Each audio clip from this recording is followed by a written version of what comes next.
নবীর একজন সাহাবীর নাম ছিল হযরত আবু যর গিফারি রাদিয়াল্লাহু তাআলা আনহু। মক্কার শহরের মধ্যে, আরব রাষ্ট্রের মধ্যে গিফার গোত্র ছিল একটা সন্ত্রাসী গোত্র, যারা ডাকাতি করত, মানুষের সম্পদ লুট করত।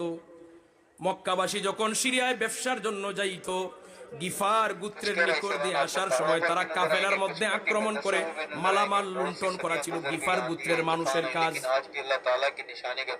তো মক্কাবাসী যারা বড় ব্যবসায়ী, তারা জানে মাল নিয়ে যেহেতু যাওয়া যাবে না গিফার গোত্রের কারণে, এই জন্য তারা আগেই ট্যাক্স পাঠিয়ে দিত যাতে তাদের কাফেলায় হামলা না হয়।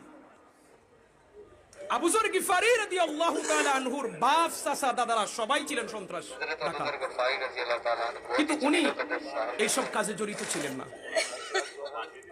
উনার বাপ, দাদারা, চাচারা সবাই মূর্তি পূজা করত, উনি কিন্তু মুসলমান না তখনও।